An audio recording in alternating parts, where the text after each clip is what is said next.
안녕하세요. 저는 30대 중반 남성입니다. 현재 결혼을 앞둔 예비 신랑이에요. 지금은 국내 굴지의 대기업에서 엄청난 대우를 받으며 일을 하고 있습니다. 뭐 보통의 방법으로 입사를 해서 그런 건 아니고요. 제가 좀 특별한 방법으로 회사에 입사를 하긴 했거든요. 오늘 제가 이곳에 사연을 보내게 된 이야기를 하려면 제가 자라온 과정부터 가정 환경, 그리고 지금 결혼하려고 하는 여자를 만나게 된 모든 것들을 세세하게 설명을 해야 할 것 같네요. 그러면 아주 어린 시절 이야기부터 해야겠고요. 제가 기억하는 어린 시절은 저희 집은 늘 가난했다 였습니다. 단 한 번도 마음 편히 하고 싶은 무언가를 해봤던 적이 없었던 것 같아요. 늘 가난했고 늘 힘들었습니다. 그 배경에는 언제나 아버지가 계셨어요. 물론 일찍 돌아가셨지만 그럼에도 불구하고 제가 아버지에 대한 그리움이 단 하나도 없는 건 바로 아버지가 했던 그 일들 때문일 겁니다. 아버지는 도박에, 음주에, 바람에, 폭력에, 뭐 남들이 아는 안 좋다는 건 거의 다 하셨어요. 그 때문에 어머니는 매일매일을 집에서 우셨습니다. 하루는 돈 때문에, 하루는 아버지의 폭력 때문에, 하루는 서러워서요. 그런 어머니와 아버지를 보고 자랐으니 당연히 아버지에 대한 분노나 원망은 컸고 어머니에 대한 안쓰러움은 늘 가지고 있을 수밖에 없었죠. 그래서 저는 어렸을 때부터 공부를 참 열심히 했던 것 같아요. 처음에는 성적표를 받아오면 그걸 보고 웃으시는 어머니가 좋아서였던 것 같습니다. 좀처럼 웃으시는 일이 없는 어머니가 제가 100점을 받은 시험지를 들고 가는 날에는 정말 환하게 웃으셨거든요. 그리고 조금 더 시간이 지나서는 그게 성공하는 이 지옥에서 벗어나는 유일한 길이라는 생각에 열심히 했어요. 개천에서 나는 용, 그게 바로 제가 되겠다는 그 일념 하나로 말입니다. 열심히 해서 어머니 호강시켜 드려야지. 이 지옥 같은 집에서 벗어나야지. 뭐 그런 생각으로 이를 악물고 공부를 했던 것 같아요. 그리고 저는 공부에 꽤 소질이 있는 편이었습니다. 학교에서 1등은 당연한 거고 구에서 나중에는 우리 지역에서 1등을 했어요. 전국에서도 손에 꼽는 등수를 받았던 날에는 학교는 물론이거니와 온 동네 사람들이 제 이야기를 했습니다. 아직도 저는 고향에선 유명인사예요. 아버지는 중학교 때 돌아가셨습니다. 그때는 그게 무슨 병인지는 몰랐는데 그냥 술을 많이 먹어서 술병이 나서 돌아가신 거라고 다들 그러셨거든요. 나중에 어른이 돼서 보니 간경화로 돌아가신 거더라고요. 술병이 맞긴 하죠. 아마 제가 기억하는 아버지의 모습 중에 대부분은 술을 드시고 술주정하는 거거나 아니면 술을 드시는 장면들 뿐이니 그게 원인인 건 맞을 겁니다. 그래도 아버지는 일을 하셨고 또 적긴 했지만 다달이 생활비도 주긴 주셨거든요. 그런데 그마저도 없어지니 가세가 정말 급격하게 기울긴 했어요. 또 아버지가 여기저기 남기고 간 빚이나 마지막에 많이 들었던 병원비 같은 것들도 눈덩이처럼 어머니를 덮쳤고 말이죠. 어머니는 어머니가 아는 모든 사람에게 한 푼이라도 빌리기 위해 빌러 다니셔야 했고 또 일을 몇 개씩이나 해야 했습니다. 그런 어머니를 보면서 더 아버지를 용서할 수 없었고 더 일을 악물고 공부했던 것 같아요. 제가 더 공부를 열심히 할 수밖에 없었던 이유 중에 하나는 바로 여동생이었습니다. 여동생은 아주 예전부터 그림을 그리고 싶어 했거든요. 그런데 저 때문에 다니던 학원도 그만둬야 했어요. 제가 사립고등학교를 갔기 때문입니다. 사실 가지 않겠다고 했지만 어머니가 거의 울며 매달리셨거든요. 네가 그 학교에 가지 않으면 자기는 평생 너에게 미안해하고 후회할 거라면서 말이죠. 동생도 괜찮다고 했지만 어디 그게 정말 괜찮은 거였겠냐고요. 가족들의 그런 희생을 하는 것을 보고 있으면 저는 정말 이를 악물고 공부할 수밖에 없었습니다. 그리고 앞서 이야기했듯 저는 공부에 꽤 재능이 있는 편이었고 학교 측에서도 도움을 많이 주셨어요. 물론 학교에서는 그게 곧 학교의 영광이기도 했으니 그랬겠지만 그래도 저는 고3 때 담임 선생님을 참 잘 만난 편이었습니다. 정말 물심양면으로 많은 부분을 도와주셨거든요. 그 덕에 저 같은 학생을 지원하는 제도들이 많다는 것도 알게 되었고 보는 눈도 한국 한정이 아니라 해외까지 세상을 바라보는 시야도 넓어졌습니다. 사실 처음에 담임 선생님이 하버드라는 학교를 이야기하셨을 때 정말 말도 안 된다고 생각했었거든요. 유학은 일단 돈이 많이 있는 사람들만 가는 거라는 생각이 확고했고 외국은 생활비도 한국에서의 몇 배는 더 들잖아요. 비단 학비의 문제가 아니라 그냥 그건 제 인생에서 없을 일이라고 생각했기 때문에 담임 선생님이 처음 하버드라는 학교의 이름을 이야기했을 때 농담을 하시는 줄 알았거든요. 제가 거기를 어떻게 가요? 너 정도면 가고도 남지? 왜 못 가?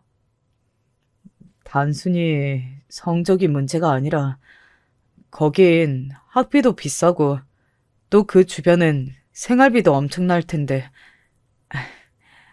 저희 집 사정 아시잖아요. 내가 그 생각을 안 하고 너한테 하버드 이야기를 했겠나? 담임 선생님은 그렇게 이야기하곤 픽 웃으시더군요. 다 방법이 있지 하시면서 말이죠. 선생님은 제 성적이 아까워 여기저기 많이 알아보신 모양이더라고요. 그렇게 알아보신 결과 저같이 공부를 잘하는데 돈이 없어 성적에 맞는 학교에 가지 못하는 학생들을 지원해주는 장학재단이 있더랍니다. 그래서 혹시나 하는 마음에 전화해서 우리 반에 저 같은 학생이 있는데 성적이 너무 뛰어나서 국내 학교에 가는 것이 아깝다고 하니 그쪽에서 자료를 좀 달라고 하더래요. 그래서 보냈더니 한번 만나자고 연락이 왔다는 겁니다.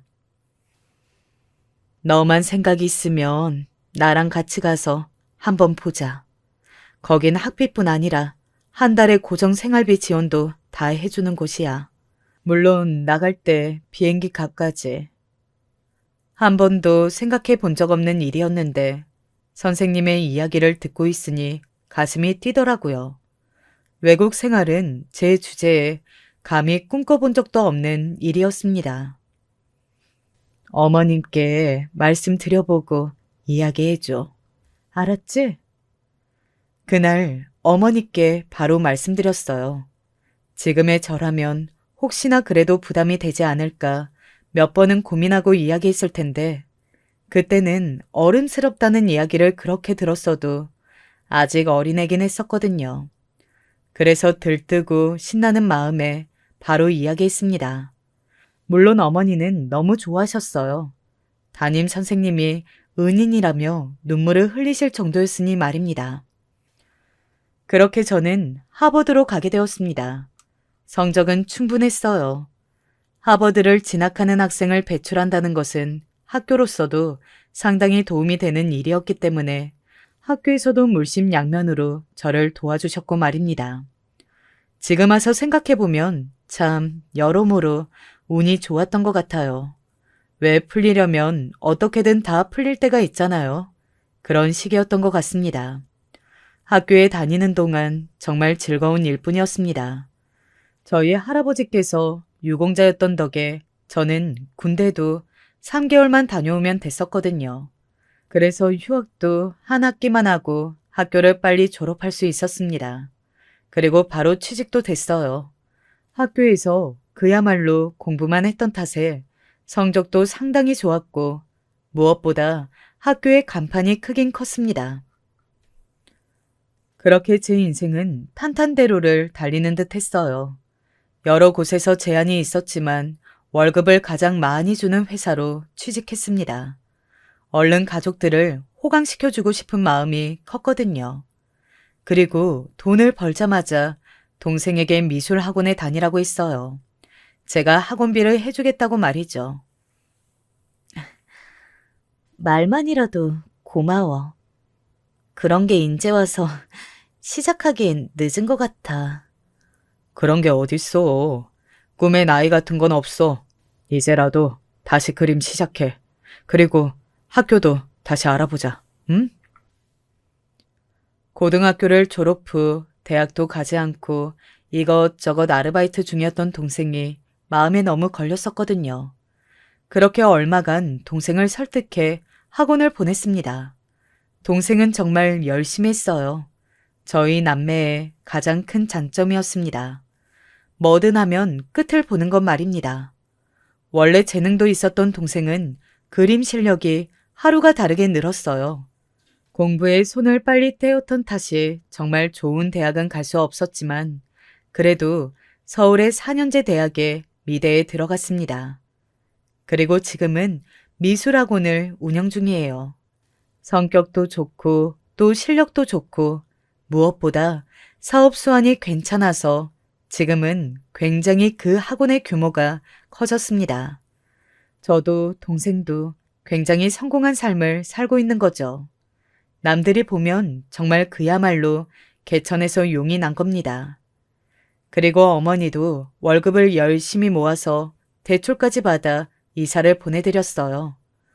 원래 작고 굉장히 오래되어 낡은 아파트에 살고 계셨는데 그게 늘 마음에 걸렸었거든요. 회사가 크면 좋은 점이 복지가 상당히 많더라고요. 첫 집을 살 때 대출을 많이 받을 수 있었는데 그걸로 집부터 사드렸습니다. 어머님은 나중에 장가 갈 때 하지 하시며 한사코 받지 않으려 하셨지만 그것도 제가 우겼어요. 대학을 졸업하고 회사에 취직하고 제일 먼저 찾아간 사람은 바로 담임 선생님이었습니다. 정말 제 인생의 은인이라고 해도 과언이 아닌 분이셨죠. 그런데 그때 선생님께 들었던 말이 있어요. 나는 너를 괜히 거기 보냈나 싶어서 후회했었는데 무사히 졸업했다니 너무 다행이구나. 어머님이 고생이 많으셨겠어. 네? 그게 무슨 소리세요? 너 모르니? 뭐가요? 제가 선생님이 도통 무슨 소리를 하시는지 모르겠다는 듯 보자 선생님은 한참을 망설이시다가 입을 떼셨습니다. 어머님이 일부러 말 안 하셨나 본데 내가 괜한 이야기를 꺼낸 게 아닌지 모르겠다. 그리고 선생님께 들은 이야기는 정말 지금도 생생히 기억이 납니다. 너를 지원해주던 장학재단이 사정이 안 좋아져서 중간에 지원을 끊게 됐다고 나에게 연락이 왔었어. 내가 그 이야기를 어머님께 전해드렸었는데 너한테는 계속 생활비랑 학비가 같다는 말이니? 생활비야 그렇다 치더라도 하버드 학비는 정말 만만치 않았을 텐데 그걸 어머님이 어떻게 감당하셨는지 모르겠구나. 담임 선생님께 몇 번이고 그거 확실한 이야기가 맞냐고 물었습니다. 그럼 그래서 내가 너한테 괜히 헛바람 들게 한 건 아닌지 싶어서 며칠을 잠도 못 잤는데. 담임 선생님을 뵙고 집으로 돌아가는 길에 저를 지원해줬던 장학재단에 전화했어요. 그 전보다 규모는 상당히 작아졌지만 아직 있긴 하더라고요. 그런데 그곳에서 듣게 된 말도 선생님이 저에게 하셨던 말과 같았습니다. 전화를 끊고 생각에 잠겼습니다. 하버드의 학비는 정말 한두 푼이 아니었어요. 어머니가 덜 먹고 덜 입고 열심히 일하는 걸로는 감당할 수 없는 금액이었습니다. 그리고 제가 알기론 저희 집에 그만한 재산이 있을 리가 없고 말이죠. 여동생까지 일을 해가며 제 학비를 벌었다면? 그것도 가능은 한 일이었지만 그 정도로 감당이 될 금액은 아니었어요. 학비뿐 아니라 다달이 생활비도 꼬박꼬박 들어왔으니까 말입니다. 제가 생활비를 받는 통장을 어머니 앞으로 해뒀었거든요. 그래서 한 달에 어느 정도를 남기고 어느 정도만 저에게 달라고 했었던 기억이 난단 말이죠. 하지만 저는 학교를 다 잘 졸업했잖아요. 생활비도 정말 한 달에 빠짐없이 잘 들어왔었거든요.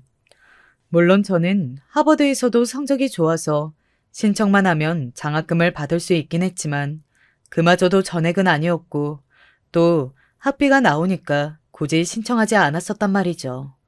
저 말고 더 어려운 친구에게 기회가 갔으면 하는 마음에서 말입니다. 그런데 그 큰돈이 어디서 다 난 건지 정말 며칠을 고민했던 것 같습니다. 그렇다고 저희 집에 빚이 많아서 그때 그 빚을 갚고 있는 것도 아니었고 말이죠. 하지만 어머니께는 묻지 못했어요. 어떤 식으로 돈을 마련하셨든 그건 어머님이 저 모르게 하시느라 굉장히 고생하셨을 텐데 하는 마음에서였습니다. 그리고 가장 결정적으로 그냥 모른 척하는 게 낫겠다고 생각했던 이유는 바로 동생의 반응 때문이었어요. 진짜? 나는 계속 그 재단에서 오빠 학비랑 생활비 다 주는 줄 알았는데? 엄마가 힘들다는 소리 한 번도 하신 적 없어? 단 한 번도 없어. 나 알바한 돈도 그냥 내가 다 썼고, 그리고 집에 갈 때마다 용돈도 매번 주셨는데, 막 쪼들린다는 생각 든 적 없어. 평소랑 똑같았어. 그래서 고민 끝에 생각해낸 돈의 출처는 바로 외할머니였어요. 어머니는 외할머니와 사이가 상당히 좋지 않았거든요. 뭐 까놓고 말하자면 외할머니의 일반적인 미움이었습니다. 외할머니의 집안은 뭐 부자까지는 아니었어도 나름 먹고 살만은 한 집안이라고 들었거든요. 그런데 아버지의 조건이 굉장히 마음에 들지 않으셨던 외할머니는 결혼하면 다시는 얼굴을 볼 생각을 하지 말라고 하셨고 어머니는 그러겠다고 하고 집을 나왔다고 들었어요. 그리고 저는 자라는 동안 외할머니를 딱 한 번 배웠습니다. 굉장히 무서운 얼굴로 저를 내려다보며 이렇게 말씀했던 기억이 있어요. 어쩜 네 아빠랑 그렇게까지 반박이니? 기분 나쁘게. 라고 말이죠. 어린 마음에 그 말이 아직도 가슴에 박혀 있거든요. 그래서 어머니는 죽으면 죽었지 아무리 힘들어도 네 외할머니에게는 연락하지 않는다는 말을 늘 입버릇처럼 하셨었습니다. 실제로 정말 많이 힘들 때도 한 번도 연락하지 않았어요.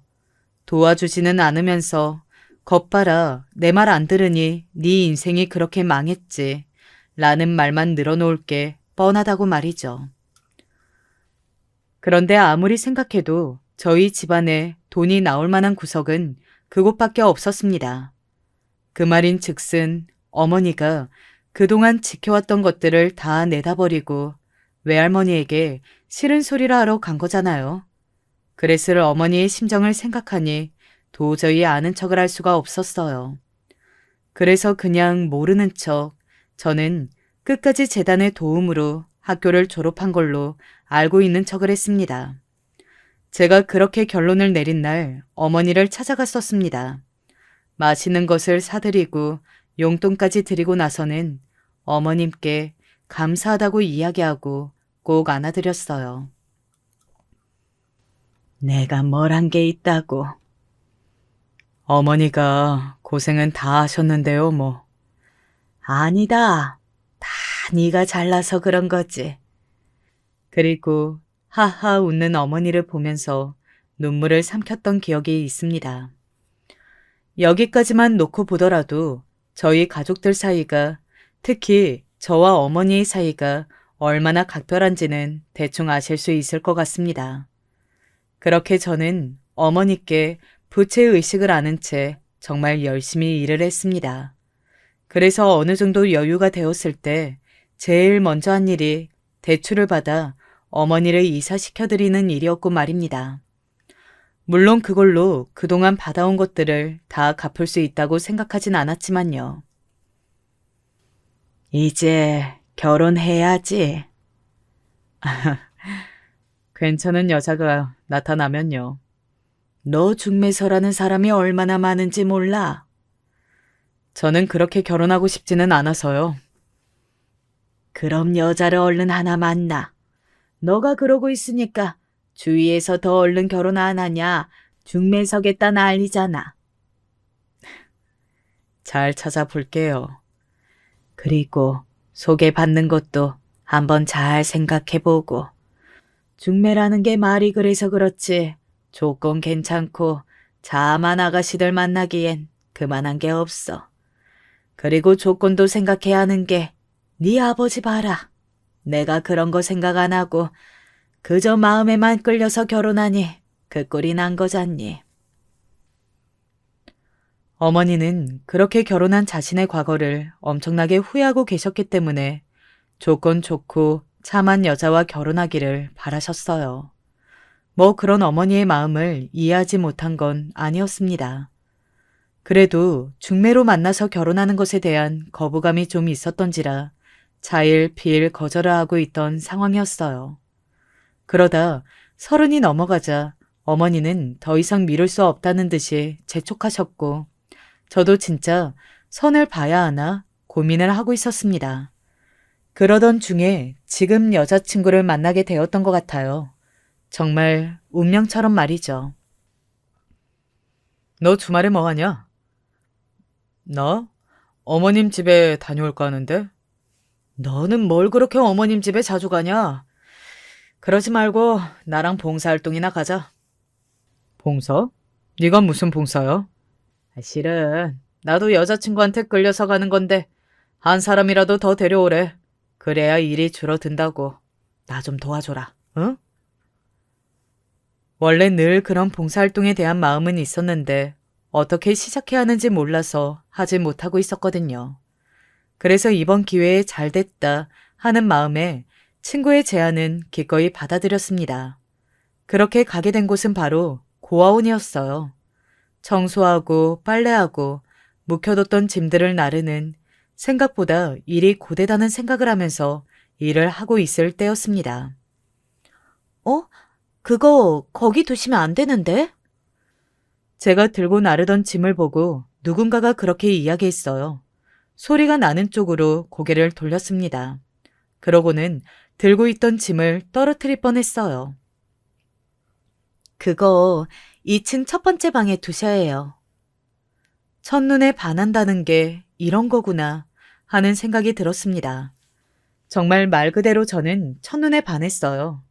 당시 여자친구는 일을 하기 위해 머리를 하나로 질끈 동여 묶고는 편해 보이는 티셔츠에 바지 차림에 얼굴에도 화장기라고는 없었는데 그 모습이 정말 너무 예뻐 보이더라고요. 나중에 친구에게 들으니 그 정도까지는 아니었는데 2년이 되려다 보니 당시엔 네 눈에 예뻐 보였나 보다 라고 하더군요. 하지만 아니에요. 제 여자친구는 아직도 제 눈에는 그렇게 예쁩니다. 용기가 없어서 바로 말을 걸지 못하고 주변에서 일하는 분들에게 누군지 물어봤어요. 그랬더니 다들 이렇게 말하더군요. 아이고, 총각이 사람 볼 줄 아네. 저 처녀 진짜 한 달에 한 번은 여기 와서 하루 종일 일하고 가고 또 후원도 하는 처녀인데 성격이 어찌나 좋고 예의도 얼마나 바른지 여기 직원들이 맨날 입이 닳도록 칭찬한다니까. 요즘 세상에 저런 사람이 어딨나 몰라 그래. 매달 마지막 주 주말에 여기 와서 저렇게 봉사해요. 정말 거의 5년이 넘었는데 한 번도 빠뜨린 적이 없어. 애들한테도 잘해서 애들이 얼마나 좋아하는데. 저는 그날 이후로 매주 마지막 주 주말에 그 고아원에 갔습니다.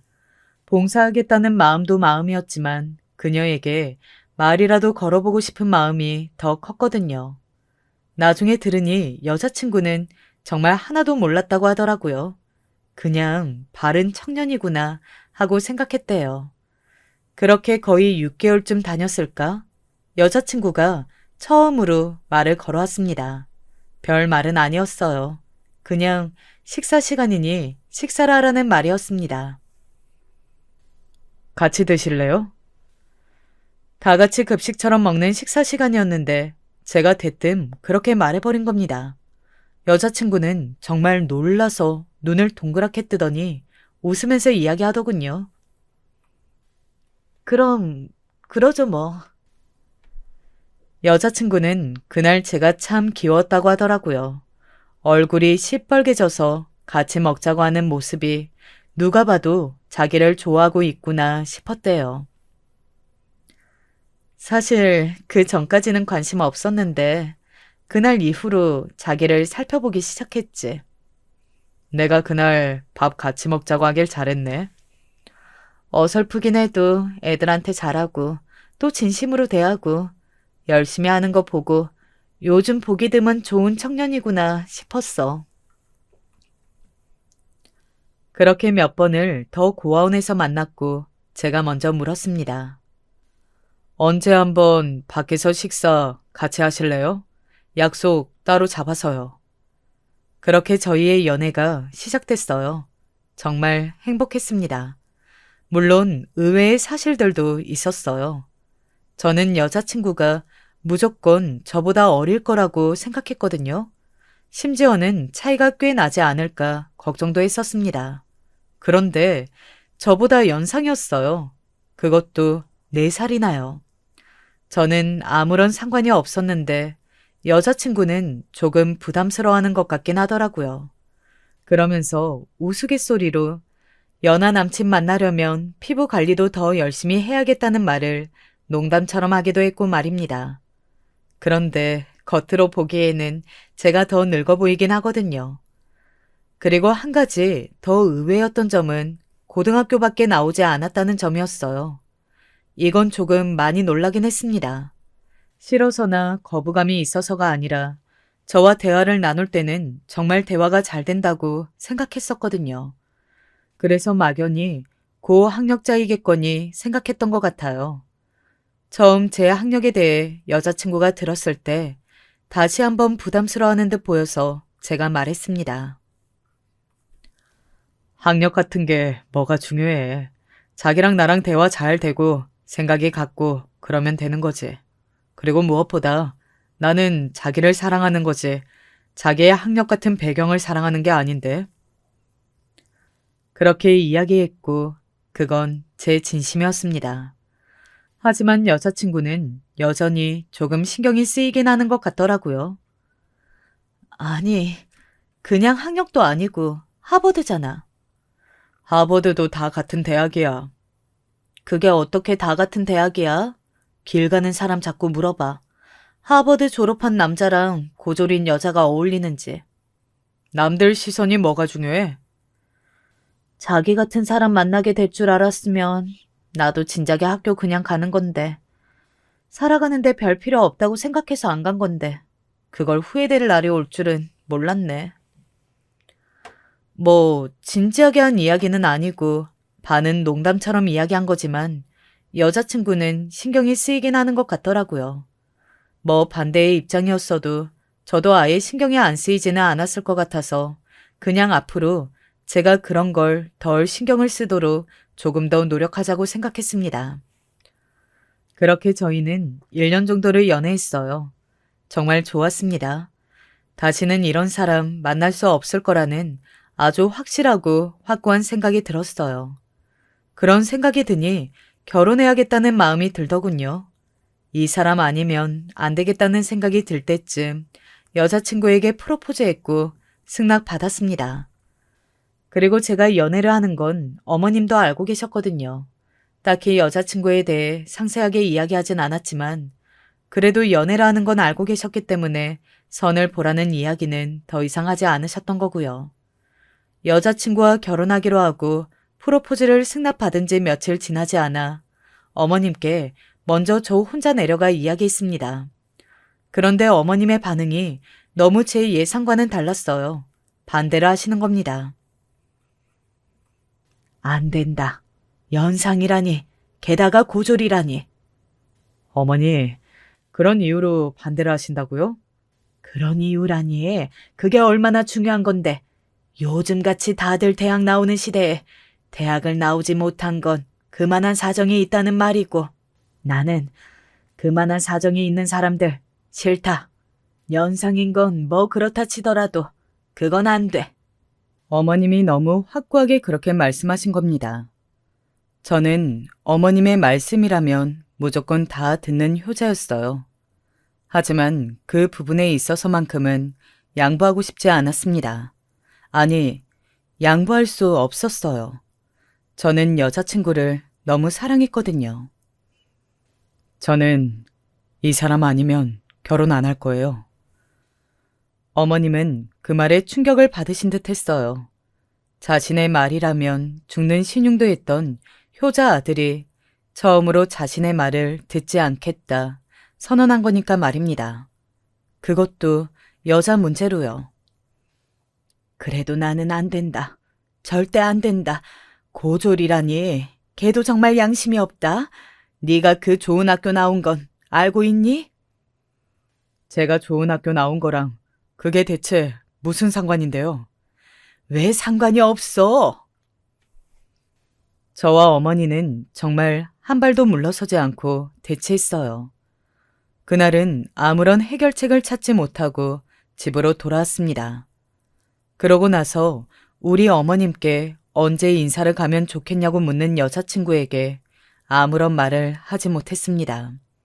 여자친구는 나중에 그날 직감적으로 알았다고 하더군요.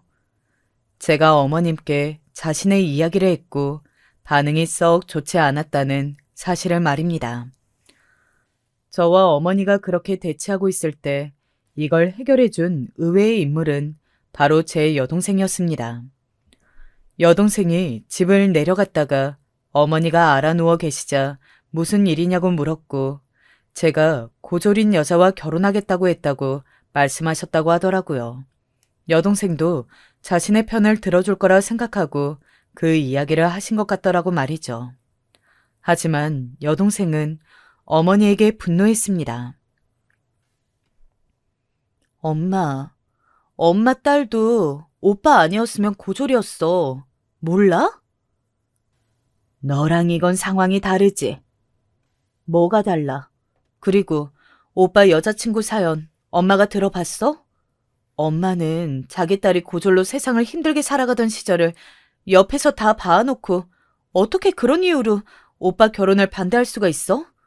나는 엄마한테 정말 너무 실망했어. 엄청나게 싸웠다고 하더라고요. 엄마와 여동생이 정말 한치의 물러남도 없이 말입니다. 나중에 들었는데 동생은 정말 화가 났다고 하더라고요. 자신도 어쩌면 어디선가 그런 이유로 누군가에게 반대당할 수도 있는데 그게 우리 엄마라고 생각하니 너무 화가 났다면서 말이죠. 어머니는 그렇게 동생이 다녀가고 나서 더 머리를 싸매고 들어 누우셨습니다. 동생이 다녀가고 일주일 뒤에 제가 내려갔었거든요. 그런데 어머니가 그 전보다 정말 마음고생을 많이 하신 듯한 얼굴이더라고요. 하지만 저는 그럼에도 물러설 수 없었습니다. 저는 정말 여자친구가 아니면 안 될 것 같았거든요. 그렇게 꼭 그 여자랑 결혼해야겠니?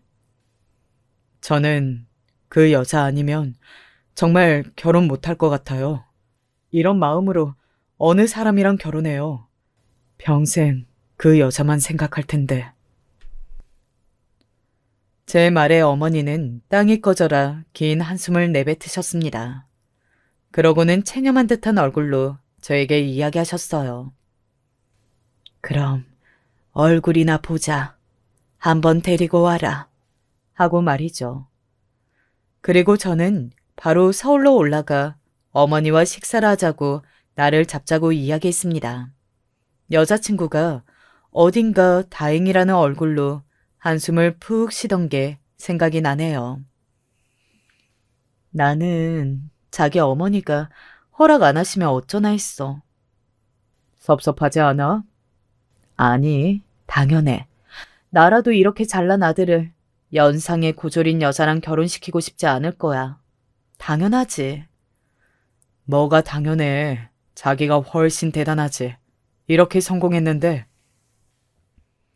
아, 제가 여자친구 직업을 이야기 안 했군요.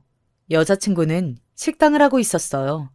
뭐 대단히 크거나 가맹점이 있거나 한 식당은 아니었지만 이 동네에서는 모르는 사람이 없는 맛집이었습니다. 그래서 옆 동네에서 찾아오는 손님들도 많았고 여기저기서 분점을 내고 싶어 연락해 오는 것도 많았어요. 아마 버는 돈으로 따지면 저보다 여자친구가 훨씬 더 벌 겁니다. 사실 어머니는 그 점도 마음에 안 들어 하셨던 것 같아요.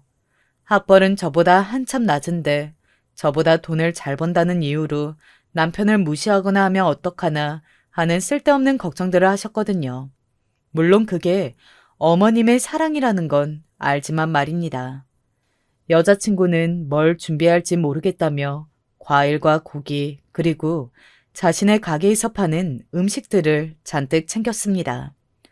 그리고 어머님 댁으로 가는 동안 차 안에서 떠는 여자친구의 손을 꼭 잡아줬던 기억이 나네요. 나 싫어하면 어떡하지?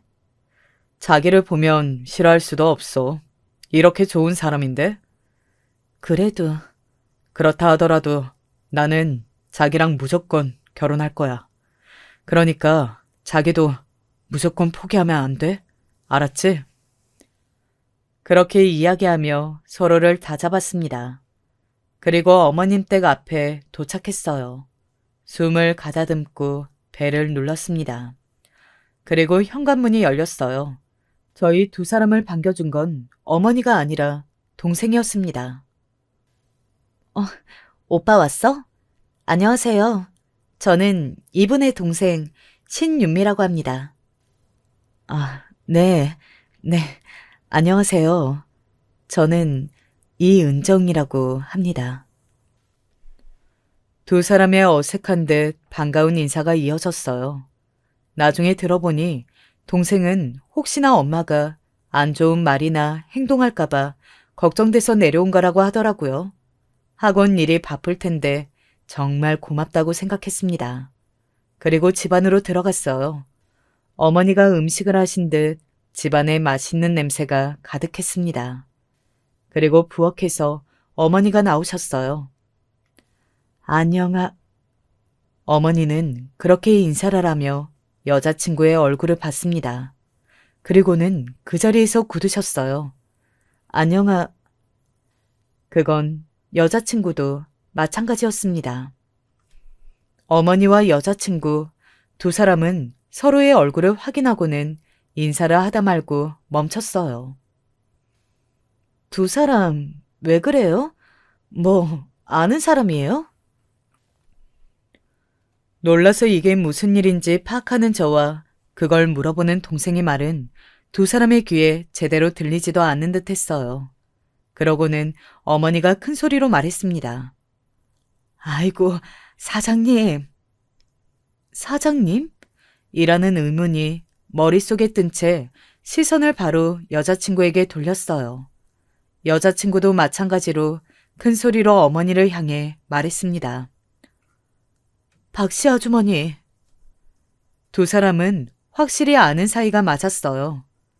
그렇게 한동안 서로를 마주본 채 어버버거리고 있던 두 사람을 자리에 앉히고 어떻게 된 사연인지를 물었습니다. 여자친구는 뭔가 말하기 곤란한 듯 저를 한번 슬쩍 본 뒤 말을 하지 않았어요. 하지만 어머니는 아니었습니다. 사장님인 줄도 모르고 내가 아이고 죄송합니다. 천벌을 받겠네 그려. 그게 무슨 소리예요. 천벌이라니. 인생의 은인을 내가 그렇게 반대를 했다니. 아이고. 인생의 은인? 그게 무슨 소리야? 동생의 그 물음에 여자친구는 뭔가 말을 하기 곤란한 듯한 표정으로 저를 슬쩍 바라보았고 어머니는 술술 말씀하시기 시작했어요. 나중에 알고 보니 여자친구는 끝까지 어머니와 저를 배려해 말을 하지 않은 거였더라고요. 너 학교 졸업할 수 있게 해주신 분이야. 이분이. 말씀 편하게 하세요. 송구스럽게. 아닙니다. 아니에요. 아이고. 사연인 즉슨 이랬습니다. 어머니는 오래전 여자친구의 식당에서 일을 했다고 해요. 그것도 상당히 오랜 시간 말이죠. 제가 취직을 하게 되면서 그만두셨다고 했으니 그 식당에서만 5년이 넘게 일을 하신 겁니다. 꽤 오랜 시간이긴 하죠. 여자친구도 홀어머니 밑에서 자라서 그랬던 건지 어머니에게 유독 마음이 더 쓰였던 모양이에요. 그래서 더 많이 챙겨주고 친하게 지내고 그랬다고 합니다. 그러던 중에 어머니가 제가 더 이상 재단에서 지원금을 받을 수 없게 되었던 겁니다. 여자친구는 일이 끝나면 매일 괴로운 얼굴로 집으로 돌아가는 어머니에게 무슨 일이 있냐고 물어봤다고 하더군요. 어머니는 그래서 그런 사정을 다 이야기했고 말이죠. 제가 도와드릴게요. 어머니는 그 말을 처음에는 믿지 않았다고 합니다. 아무리 좋은 사람이고 친하게 지냈다고 한들 어떻게 그 큰 돈을 턱 내어줄 수 있나 싶어서 말이죠. 나중에 아드님이 성공하시면 그때 저희 식당 홍보나 조금 도와달라고 전해주세요. 정말 도와드리고 싶어서 그래요. 아주머니 마음 그 누구보다 잘 알거든요. 그렇게 자식의 꿈을 포기시키고 나면 평생 괴로워하실 거라는 것도 말이죠. 저희 어머니가 그러시거든요. 원래 여자친구는 대학에 가고 싶어 했었는데 집안 사정으로 가지 못하고 고등학교를 졸업하자마자 식당에서 일을 한 거거든요.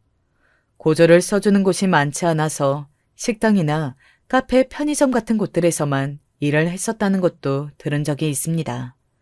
그러던 와중에 일하던 식당에 나이가 많으신 사장님이 장사를 접게 된 걸 인수하여 지금의 식당을 시작하게 된 거라고 말이죠. 그게 이렇게 성공하게 될 줄은 자기도 몰랐다는 말을 여러 번 했었거든요. 여자친구는 그렇게 어머니에게 돈을 빌려준 것도 아니고 그냥 줬다고 합니다. 어머니는 사실 받을 염치가 없었지만 받을 수밖에 없으셨다고 해요. 그게 아니면 제가 한국에 다시 돌아와야 했었으니 말입니다. 그렇게 제가 학교를 마치고 한국에 돌아와 취직하면서 식당을 그만두신 겁니다. 원래 더 다니면서 돈을 갚으려고 하셨는데 여자친구가 한사코 거절했고 당시에 제가 어머니에게 식당을 그만두라고 몇 번이나 말을 했었거든요. 어머니가 일을 하시는 걸 더 이상 보고 싶지 않아서 말입니다. 그 두 사람의 사연을 듣고 있으니 여자친구와 저는 더 인연이라는 생각이 들긴 하더군요. 만나야 할 사람들이 만난 것 같은 기분이 들었습니다. 그리고 그건 동생도 어머니도 그렇게 느끼는 듯 했어요. 특히 동생이 손뼉을 치며 너무 좋아하더라고요. 동생은 저희가 고아원에서 처음 만났다는 사실도 정말 좋아했거든요. 보지 않아도 너무 좋은 사람이라는 걸 느낄 수 있다면서 말이죠. 그리고 그런 이야기를 들었으니 여자친구에 대한 좋은 마음이 더 커지긴 했을 겁니다. 오빠가 진짜 복이 많네. 어떻게 이런 분을 다 만나서. 그러니까 사람은 역시 좋은 일을 하고 살아야 해. 봉사활동하다가 만난 것만 봐도 그래. 나도 이제 봉사나 다닐까 봐. 그렇게 이야기하며 호들갑을 떨어댔습니다. 사실 저는 그 소리가 그냥 하는 소리인 줄 알았는데 실제로 여동생은 그날 이후로 미술 봉사를 다니기 시작했어요. 그리고 놀랍게도 그곳에서 인연을 만나 지금 연애 중입니다. 나중에 동생이 그러더군요. 정말 봉사하면 좋은 일이 생긴다고 말이죠. 아무튼 그렇게 어머니와 여자친구의 상봉 같은 재회가 이루어졌습니다. 그날 어머니는 많이 우셨고 여자친구도 그런 어머니를 보며 많이 울었어요. 그러고는 여자친구가 가게에서 가져온 음식과 어머니가 하는 음식을 함께 나눠 먹으며 여전히 변하지 않은 맛과 어머니의 음식 솜씨에 관한 이야기도 나눴습니다. 그럼 내가 결국은 내 남편 될 사람의 학비를 준 거네? 그러네. 원래도 안 아까웠지만 정말 하나도 안 아까운 돈이네. 그렇게 말하는 여자친구가 너무 사랑스러워서 꼭 안아줬던 기억이 납니다. 그리고 그 이후에 여자친구의 집으로도 인사를 하러 갔어요.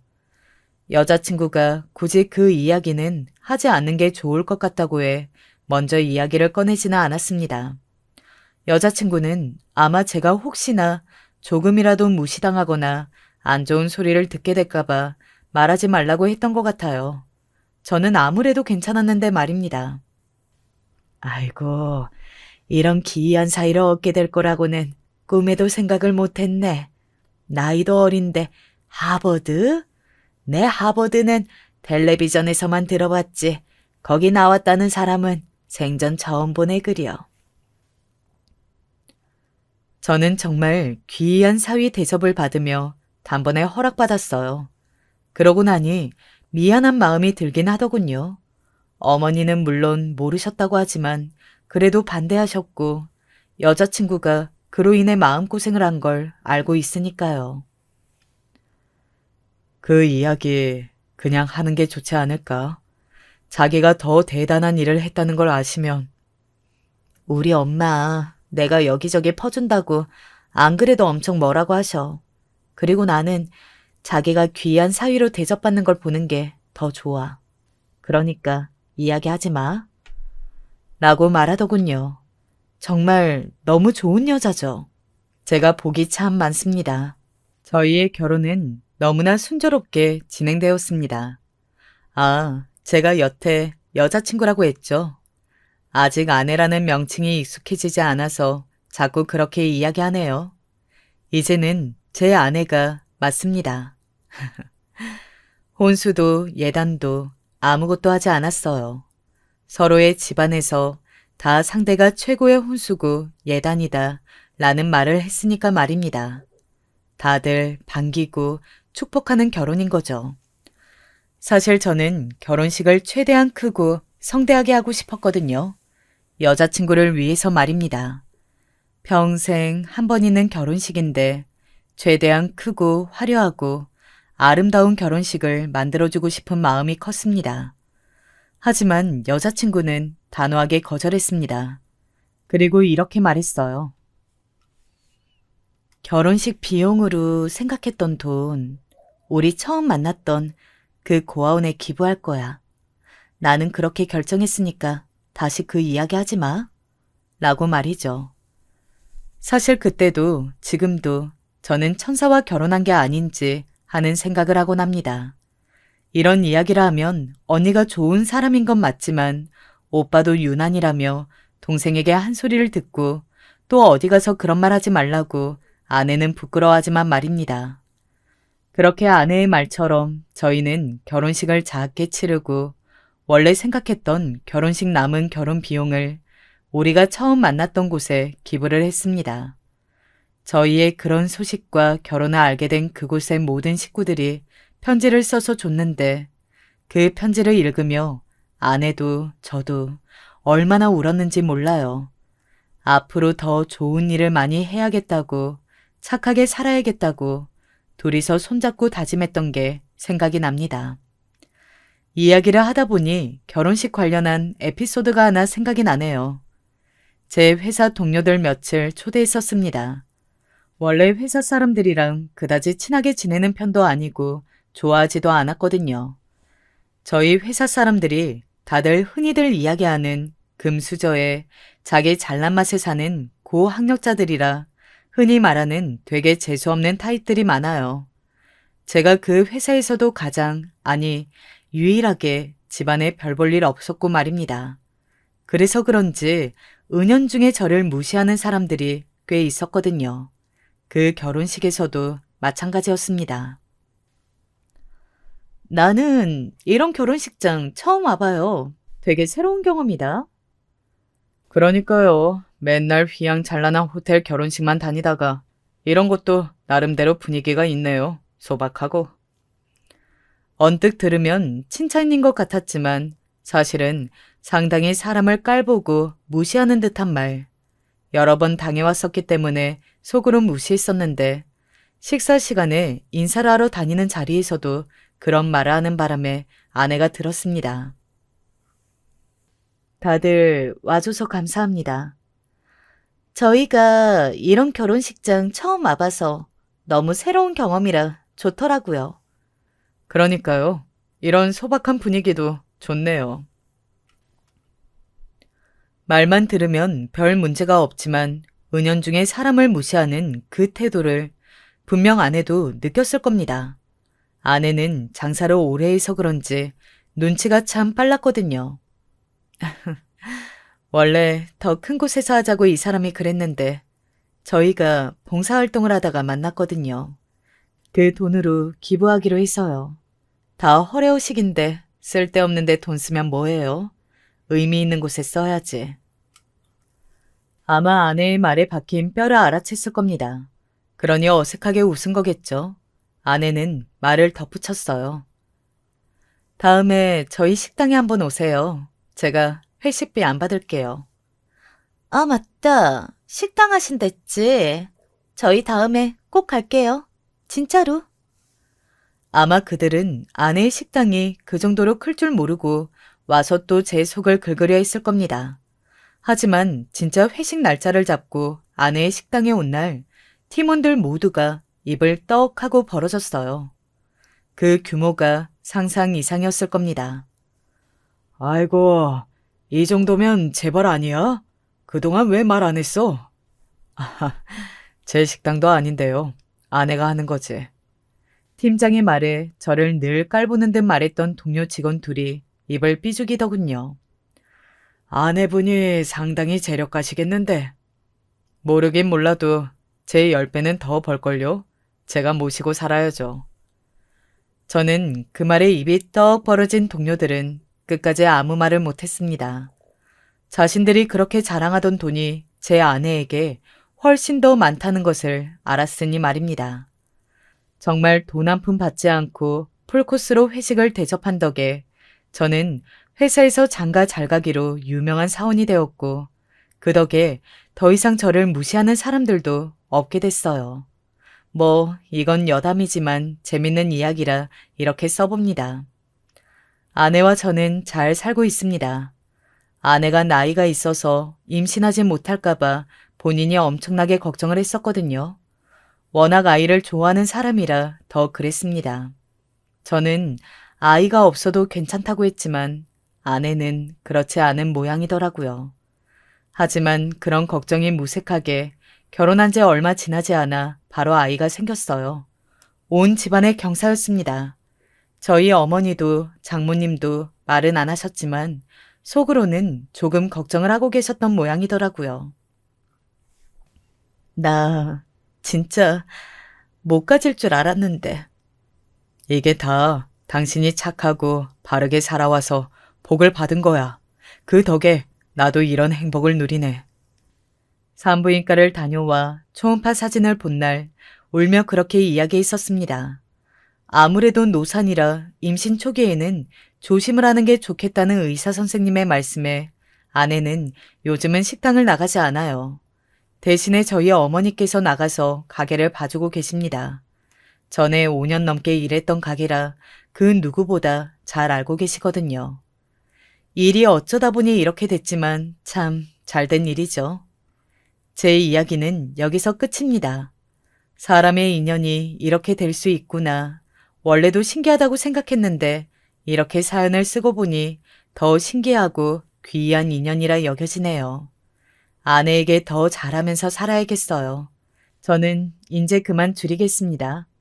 이 사연을 들으신 모든 분도 혹시 베푸실 일이 있다면 언제든 주저하지 말고 베푸세요.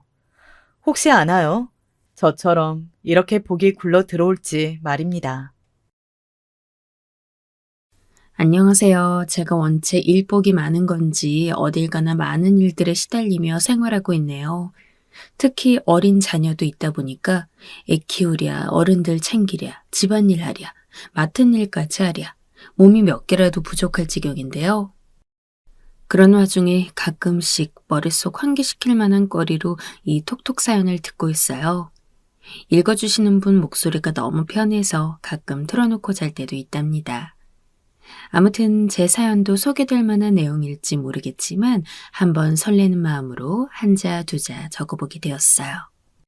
저는 결혼한 지 좀 되었는데 아이가 늦게 생긴 편이라 남들은 벌써 중학생 아이들을 키우고 있는데 우리 아이는 아직 초등학생이에요. 그래도 이렇게 아이 하나를 낳아서 키우고 있다는 게 참 신기하기도 해요. 하지만 역시나 인생은 쉽지 않았으니 아이를 갖는 것에 시간이 많이 걸렸던 동안 꽤 적지 않은 압박이 있었답니다. 대부분 이런 부분에서 압박을 가하는 건 거의 시댁 쪽에서 많이 일어나잖아요. 저도 별다를 것 없이 시댁으로부터 싫은 소리를 엄청나게 들어왔어요. 솔직한 마음으로 그때 애가 금방 생기지 않은 건 이런 스트레스 때문에 더 심한 게 아니었을까 싶더라고요. 저희 시어머니는 진짜 말을 가리지 않고 하시는 분인데다가 옆에 시아버님도 정말 만만치 않게 거드는 타입이었어요. 아니, 대체 우리 명진이는 아무 문제가 없는데 수연이 네 문제 아니니? 애가 왜 이렇게 안 생기는 거야? 네 신우는 같은 애에 결혼해서 남의 집 자식만 저렇게 순풍순풍 둘이나 낳아주는데 말이야. 아유, 속 터져 진짜. 아, 그러게 내가 그 전에 희주... 아니, 암튼 하여간 오죽 답답해야 말이지. 우리 시어머니는 적당한 선을 모르고 저렇게 마구 뛰어넘는 분이었는데요. 왜 아들 부부가 애기 안 생기는 걸 며느리 한쪽으로만 몰아넣으시는 걸까요? 게다가 안 해도 되는 얘기인 아들의 이전 오래된 여친에 대한 말을 꺼내시더라고요. 아버님도 거기서 아쉽다는 듯 입맛을 다시며 말씀하는데 진짜 이건 거의 막말도 이런 막말이 있나 싶었어요. 그러게 말이야. 말이 나왔으니 희주 걔가 오죽 우리한테 잘했나? 아니, 일단 시집 와서 임신도 잘 못할 거면 시부모한테 싹싹하게라도 굴든가. 수연이 너는 그런 게 영 틀려먹었어. 어찌 보면 이걸 또 긍정적으로 생각하자면 어머니 하나한테만 원수질 게 아니라 아버님까지 이렇게 걷으시니 두 분 다 공평하게 저에게 밉상이었다고 보는 게 좋을까요? 한쪽으로 너무 기울었으면 그 분노가 정말 어마어마했을 것 같은데 저렇게 시부모님 둘 다 극성 맞으시니까 둘 다 아주 균형 있게 얄밉고 싫어지더라고요. 저는 저때 같이 맞받아치면서 싸우는 방법도 있었겠지만 두 분은 그런 상식이 통하는 분들이 아니거든요. 한때 이런 부분에 대해 엄마에게 털어놨더니 듣다 속이 터지셨는지 엄마가 결론을 내려주셨어요. 에휴, 내가 볼 땐 니네 시부모님 그냥 불쌍히 여기는 게 맞을 것 같아. 이왕 가정 꾸려서 살고 그 집이랑 같이 살 거면 너도 그렇게 받아들이는 수밖에 없지 않니? 실제로도 그런 거 같고 말이야. 사람은 자기가 대접받은 대로 남한테 하더라고. 오죽 둘이 살면서 남들에게 못난이 취급하고 불쌍히 살아왔으면 자기보다 약자라고 생각하는 사람한테 저리 함부로 하겠냐. 그냥 본인들이 걸어온 인생이 저런 취급받는 게 당연했던 인생인 거야. 네가 불쌍히 여겨 그냥. 이렇게 말을 해주는데 바꿔서 생각해보니 또 그런 생각이 들더라고요. 실제로 저 두 분은 보통 고생한 게 아니었어요. 대외적으로도 우리 부부가 이렇게 고생해서 자수성가했다고 자랑을 하시고요. 허나 그 건너편에는 그나마 도끼가 안에 있어서 그런지 어떻게든 손해를 안 보고 이익만 보려는 성향이 강하셨어요. 남들한테도 그러시는데 뭐 며느리한테는 말을 가루하시겠나요? 갈수록 점점 강도가 심해지니 확실히 짚고 넘어가야겠더군요. 남편에게 엄포를 놓았어요. 당신, 이건 나만 혼자 짊어질 일이 아니야. 병원 가서 같이 둘 다 검사 받자. 난 충분히 그동안 많이 받았고 그걸 증명해왔음에도 어머니 아버님이 자꾸 저런 말씀 하시는데 솔직히 못 버티겠어. 당신이 중간에서 힘써준 건 고맙지만 이건 확실히 해야 돼. 이렇게 말했고 결국 남편 역시 임신에 있어서 적합한 몸인지 검사를 하게 된 거예요. 누누이 어머니는 저에게 본인 아들은 문제 없다는 말을 하셨고 그에 맞서 남편이 몇 번이나 본인 어머니에게 대들기도 했었어요. 그런데 정말 눈 가리고 귀 막고 말을 안 들으시더라고요. 결국 우리는 검사를 받은 결과 남편 쪽이 좀 더 문제가 있다는 내용을 듣게 되었어요. 솔직히 남편도 마음이 안 좋겠지만 전 더 이상 지체할 수 없었어요. 당신도 눈으로 확인했지? 말해두는데 난 그 부분에서 크게 불만은 없어. 그런데 단 한 가지. 어머니 아버님이 하도 내적으로 잘못을 몰고 계시니 이건 정말 제대로 해야 돼. 둘이 같이 노력해야 하는데 자꾸 그렇게 죄라도 지은 양 야단치시니까 아기가 오래다가도 못 올 것 같아. 이건 당신이 총대 매야 한다고 봐. 그나마 제가 남편에게 이렇게 말한 건 말이 통하는 사람인데다가 온전히 시댁 문제에서 제 편이 되어주기 때문이에요. 그렇다고 본인 부모님께 불효하고 대드는 편이냐 하면 그런 건 아니고요. 요새 보기 드문 자기 부모님이며 처가 그리고 아내에게도 두루두루 잘하는 사람이에요. 한마디로 융통성이 있는 거고 그러니까 제가 불임의 시간들 안에서 그렇게 시댁에서 핍박을 받았는데도 같이 살고 있었던 거고요. 아무튼 남편은 알겠다고 하더니 그 길로 제 손을 잡고 같이 시댁에 갔어요. 아버지, 어머니, 저기 병원 가보니까 아무래도 제가 문제라고 하네요. 제 몸 상태로 볼 때 아기 생기는 게 쉽지 않다고 해요. 이 사람, 그러니까 수연이는 아무런 문제가 없다고 해요. 그러니까 앞으로는 생기건 안 생기건 우리가 알아서 할 테니 너무 뭐라고 하지 마세요. 이렇게 쭈뼛쭈뼛 말하는데 그때 부모님 얼굴을 보니까 울그락불그락 표정이 장난 아니시더라고요. 그렇게 몇 년간을 며느리한테 몰아치듯 그 화풀이를 했는데 그 원인이 자기 아들이라뇨. 아무리 낯이 두껍다고 한들 그걸 이제 와서 어떻게 또 며느리 탓을 하겠어요.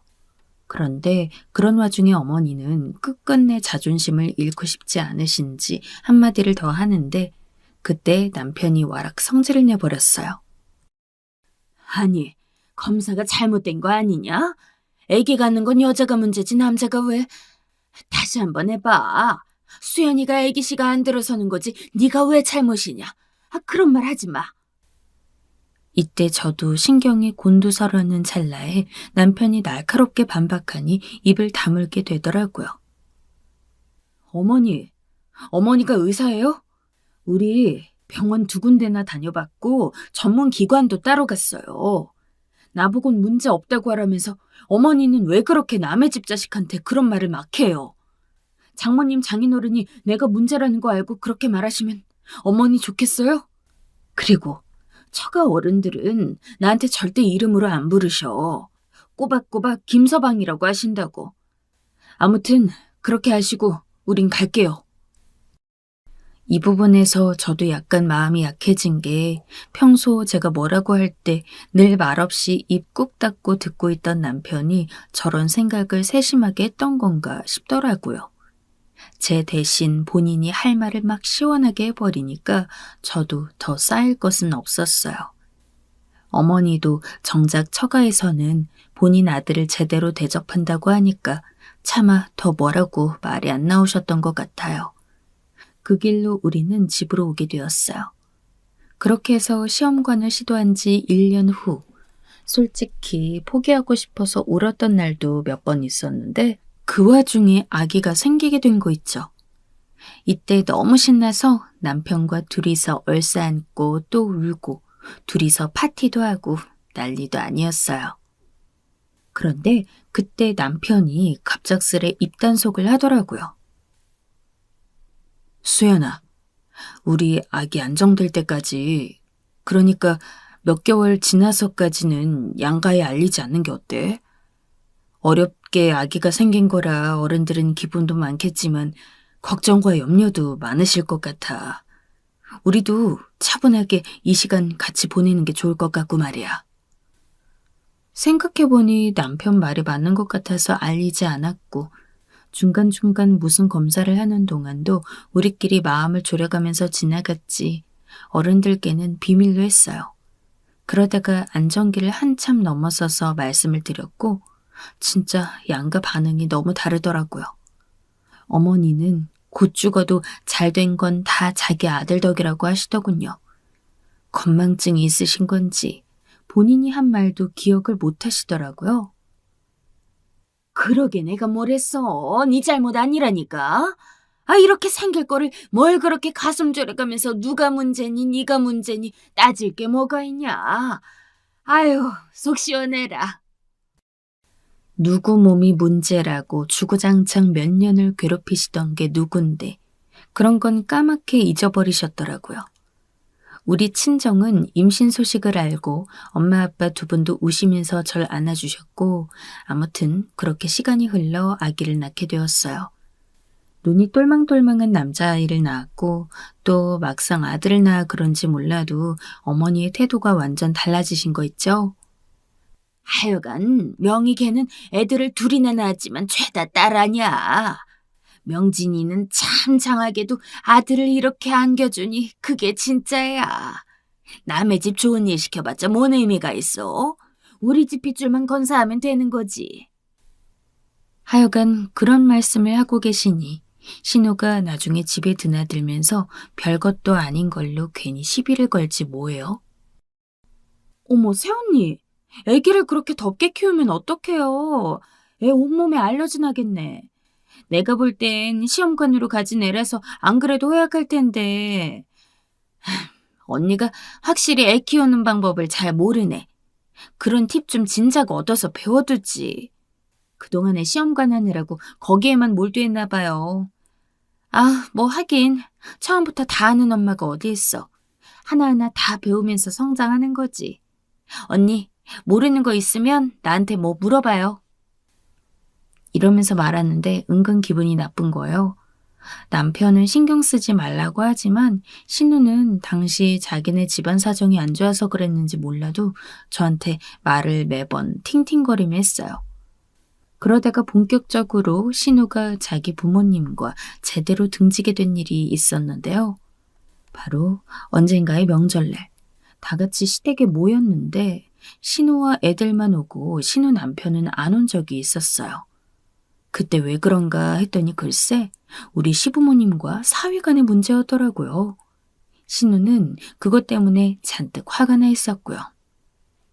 엄마랑 아빠가 자꾸 그 사람 볼 때마다 한두 마디씩 뭐라고 하니까 그 사람 이제 우리 집 오기 싫다잖아. 그러게 왜 자꾸 그 사람을 들볼까? 그 사람 안 그래도 지금 실직해서 정신도 없고 스트레스도 많단 말이야. 그냥 알아서 하게 냅두지. 자꾸 전화해서 뭐라고 해대니까 상황이 이 지경이 된 거 아니야. 이때 신우가 소리를 박박 지르는데 어머니도 참지 않고 같이 뭐라고 하시는데요. 제가 볼 땐 어머니가 실수하신 것 같긴 했어요. 왜냐하면 정말 본인 자식들밖에 모르시고 그 외 배우자는 함부로 대하기로 유명하시거든요. 왜? 또 이서방이 뭐라고 하더냐?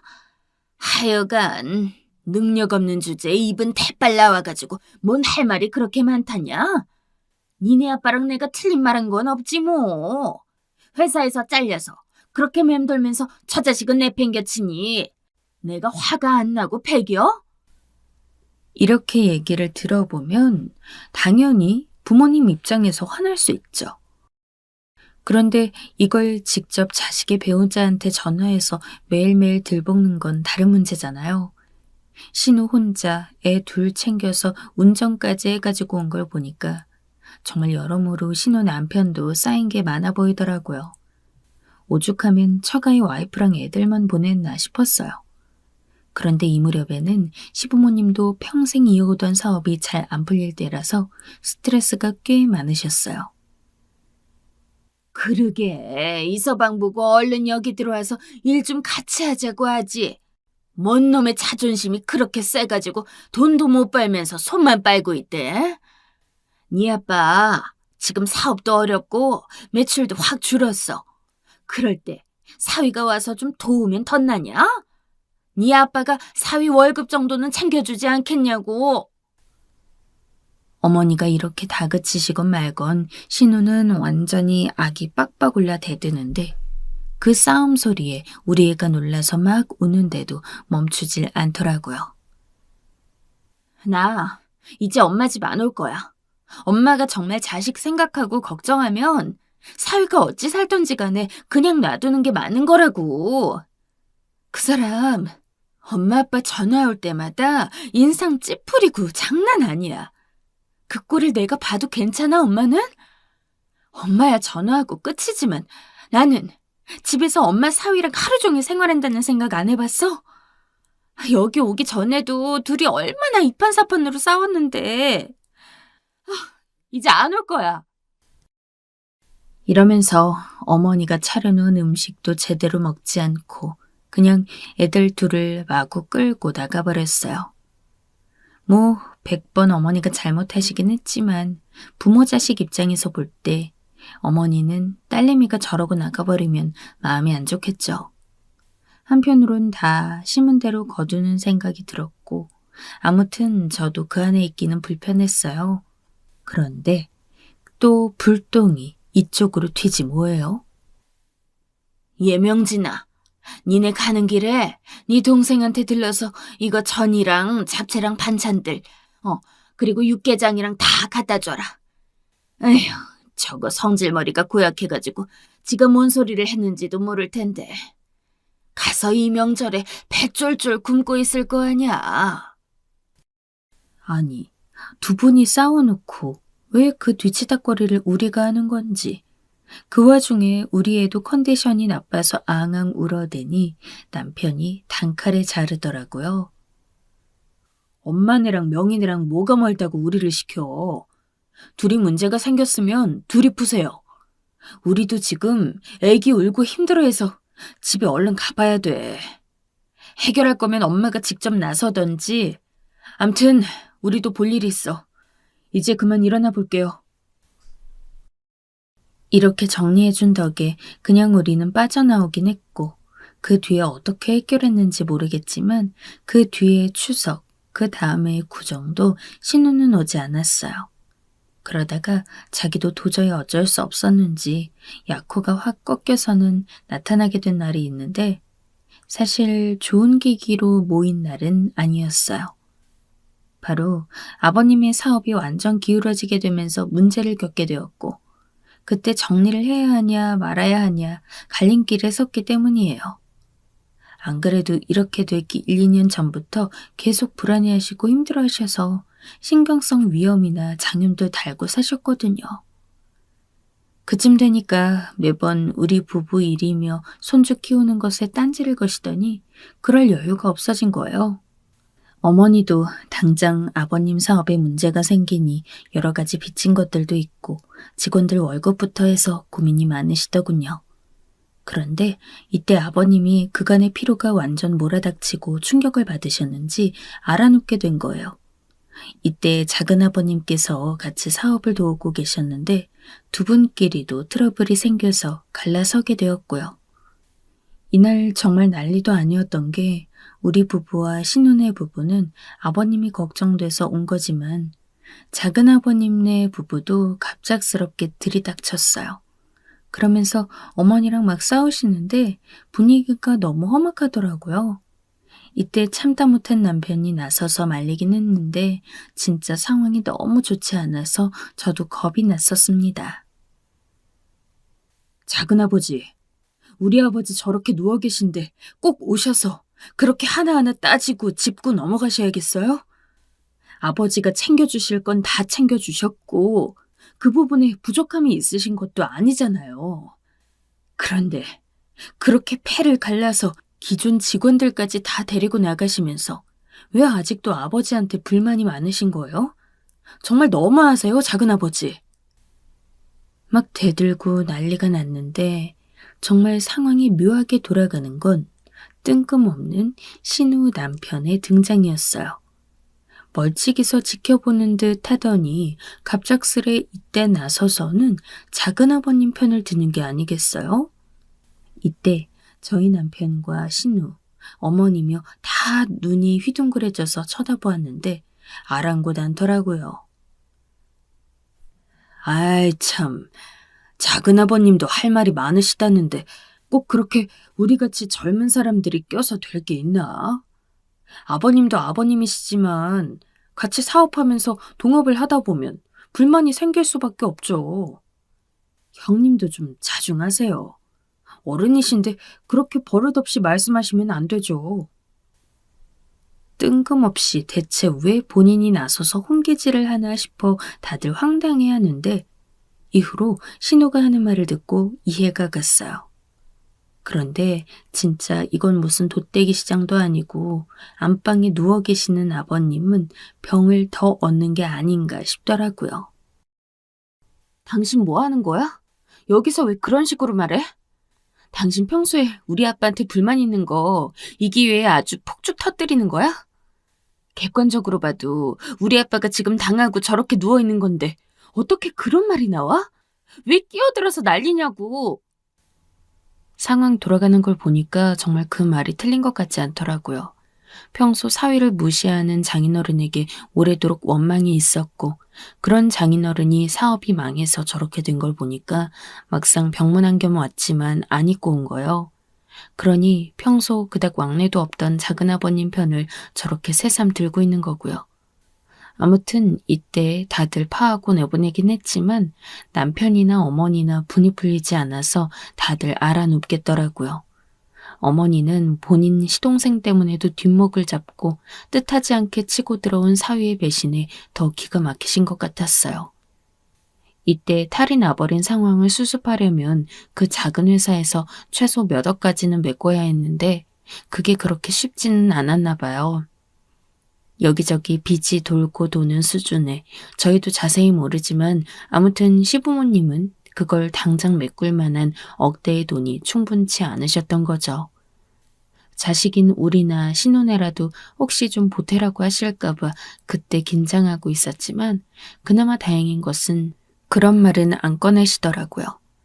상황이 일단락되고 우리는 집에 와서 평소 같은 생활을 하고 있었지만 그래도 마음이 편할 리가 없었어요.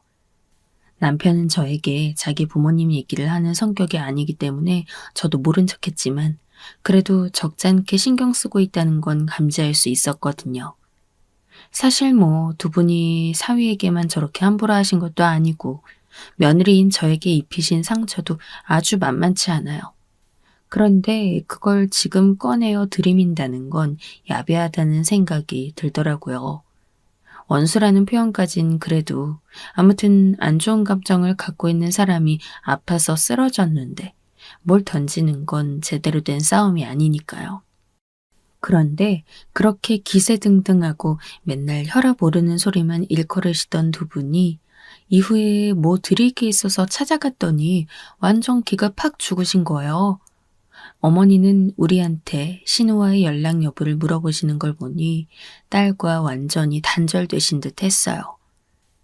아마 신우도 그날 일 때문에 자기 남편과 대판 치렀을 거고 아직 친정과 연락할 기분이 아니겠죠.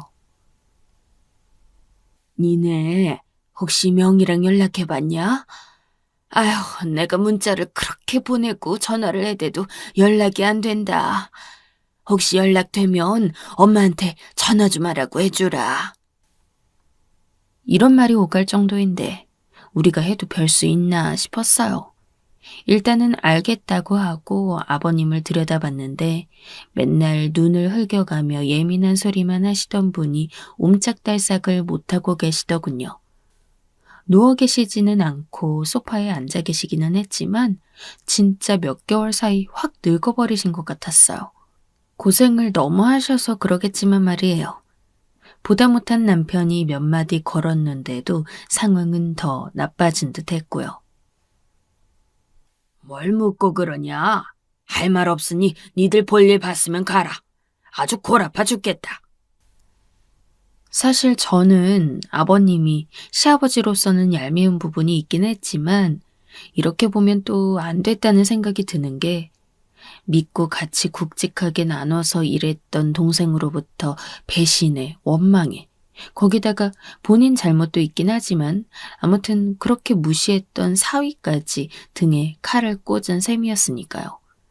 사업이 망하게 생긴 것도 죽겠는데 연달아 가까운 지인들이 기다렸다는 듯 화살을 던져대니 살맛이 안 나셨겠죠. 이때 막상 들러보니까 저희도 찝찝한 기분을 지울 수 없어서 돌아왔는데 온 지 얼마 안 되어서 어머니로부터 전화를 받게 되었어요. 신우한테 연락해보라는 전화인가 했는데 그게 아니고 아버님과 관련된 내용이었는데 남편이 시스런 간 사이 제가 받아서 망정이었지. 남편이 직접 받았으면 거의 기절했다 싶겠더라고요. 예, 빨리 와봐라, 얼른. 얼른. 빨리 와보라고. 이날은 오전에 우리가 들렀을 때도 이미 약간 피곤한 상태였는데 집으로 와서 겨우 쉬려고 하니 엄청난 일이 터지는 바람에 정신을 가릴 수가 없었네요. 크게 문제되지 않고 마무리가 되긴 했지만 이때 아버님이 쓰러지시고 만 거예요. 정말 집안 분위기가 말이 아니더라고요. 아버님이 그렇게 축 늘어지신 것도 처음 보고 난생 처음 구급차도 불러보고 우리 또한 무척 많이 놀랐어요. 남편도 똑같이 넋이 나가서는 계속 우울하고 슬픈 얼굴을 하고 있더라고요. 저 역시 편한 마음엔 아니었던 게 그렇게 저한테 악을 쓰고 상처 주는 말만 가득하시던 시부모님인데도 한 분 한 분 돌아가며 오시는 모습을 봤으니까요. 게다가 가장 마음에 걸리는 건 남편이었어요. 남편은 여지껏 결혼 생활에서 단 한 번도 제 편을 들어주지 않았던 적이 없는 사람이에요. 혼수가 좀 부족했어도 그걸 가지고 자기 부모님이 툭하면 딴지를 거셔도 그때마다 같이 맞받아 쳤었죠. 그럼 어머니 아버지는 왜 결혼을 허락했어요? 아들 장가 보내놓을 땐 좋다고 허락해놓고 막상 며느리 들어오니까 자꾸 그런 걸로 돈돈돈 거리시면 나보고 어쩌라고요. 진짜 뇌가 다 창피해요. 그만 좀 하세요. 남편이 이렇게 늘 뚝심 있게 잡아주는 덕에 저도 그럭저럭 결혼 생활을 이어왔나 싶어요. 게다가 이 사람은 우리 부모님께도 잘하고 제 남동생이 첫 취업을 했을 때도 용돈도 주고 아기자기하게 신경을 많이 써줬거든요. 하여간 이때 왜 그렇게 만감이 교차하던지. 이런 상황이 갈수록 나빠지면 더 나빠졌지 결코 자연적으로 나아질 리는 없을 텐데 가슴이 막 조여오더라고요. 이후로는 아예 시부모님이 저희한테 연락을 안 하셔도 우리가 혹시나 싶어 하루에 한 번씩은 안부를 여쭈게 되었고 가끔은 제가 괜히 불안해서 전화해보기도 했어요. 어머니는 진짜 이빨이 다 빠져버린 호랑이처럼 본인 딸이랑도 저렇게 단절되고 나니 기력이 쇠하셨더라고요. 사업이 쇠퇴하기 시작한 이래 저렇게 빨리 기력이 사라지고 사람이 처지게 된 건지 옆에서 지켜보는 것만으로도 우울감을 같이 느끼게 되더라고요. 정작 남편은 저에게 별말 하지 않았지만 그 후로 한 1, 2주간 저 혼자 꽤 많은 고민을 하며 시간을 보냈어요. 솔직히 이전에 아주 기세가 하늘을 찌르던 시절로 돌아가고 싶은 건 절대 아니지만 두 분 자체에겐 큰 정 없어도 나에게 잘해주는 남편의 부모님이잖아요. 자연히 남편이 그런 부분에서 영향을 받고 다운이 되어 있으니 계속 지켜볼 수가 없더라고요. 결국 저는 오랜 생각 끝에 결심한 바를 남편보다 먼저 시부모님께 알리기로 했고 남편은 그 사이 시댁으로 오고 있었어요. 일단 아버님은 듣자마자 바로 거절하시더군요. 아파트 담보대출이라니. 우리 빚도 지금 허덕이는데 됐다. 가족들 다 끼워서 빚으로 돌려치기 하면 다 망하는 거야.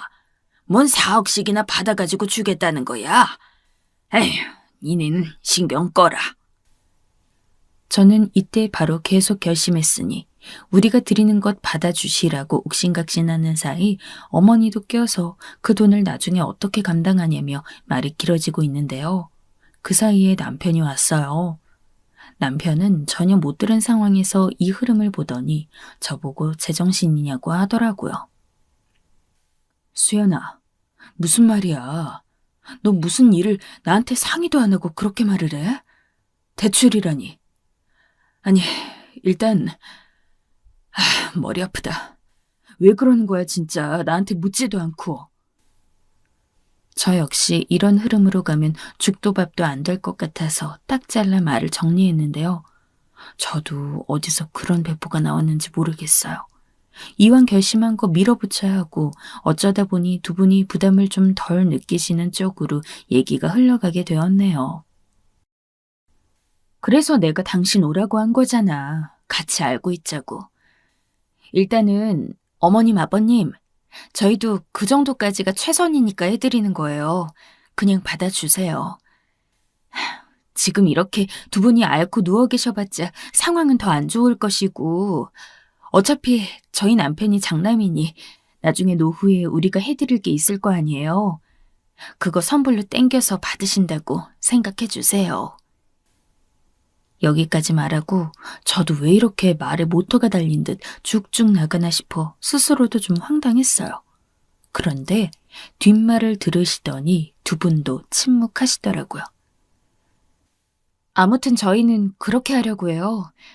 노후에 자식들에게 받을 공경 지금 이렇게 위급한 때 선불로 땡겨서 받으신다고 생각해 주세요.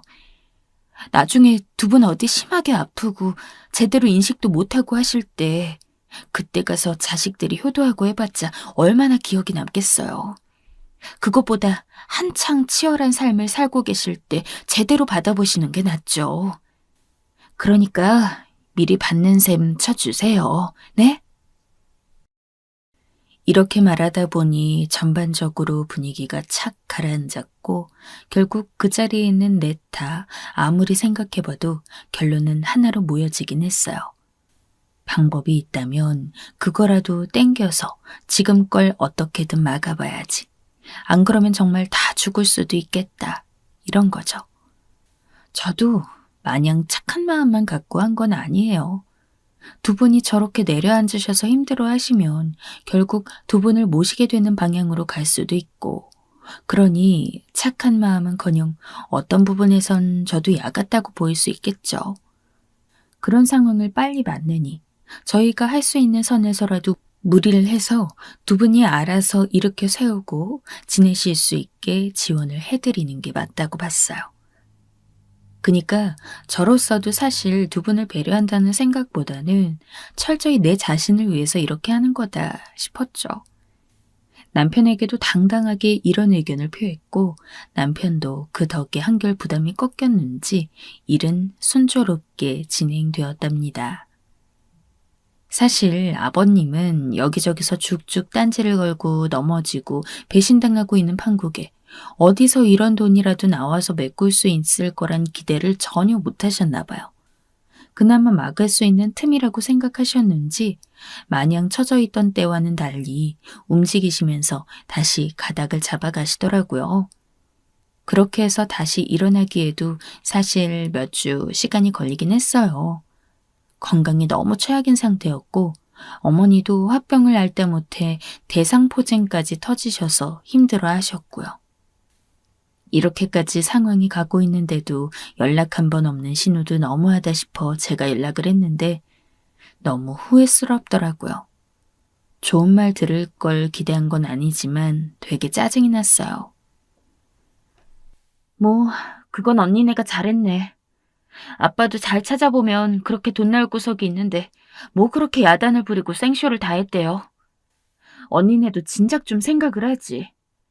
우리 엄마 아빠를 어지간히도 애태웠네요. 좀 더 빨리 의견을 내놨으면 우리 신랑이랑 아빠도 그렇게 그날 쌍심지켜고 싸울 일도 없었잖아요. 이건 뭐 물에서 건져내줬더니 보따리 내놓으라는 격도 아니고 여러모로 기가 막혔어요. 그런데 이 얘기해봤자 남편이 외려 더 저한테 미안하고 눈치 볼까 싶어서 차마 말은 못하겠더라고요. 하여간 그 뒤로 아버님은 다시금 일을 시작하셨는데 그 과정에서도 또 답답한 게 있었어요.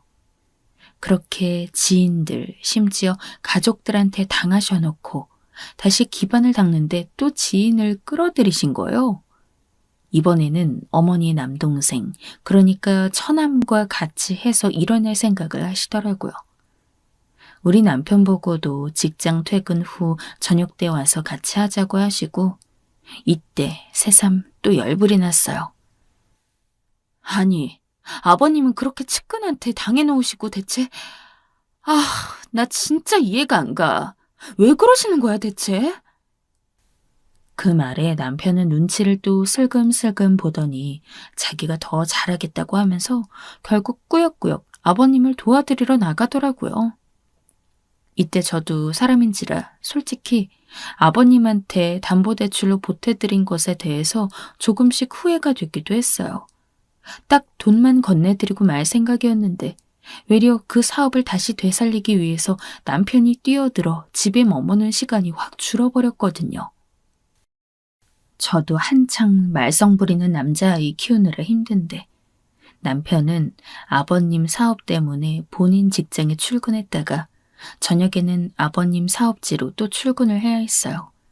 새벽 6시에 나가서는 그 다음날 새벽 1시에 돌아오는 생활을 3, 4년간 했으니까요.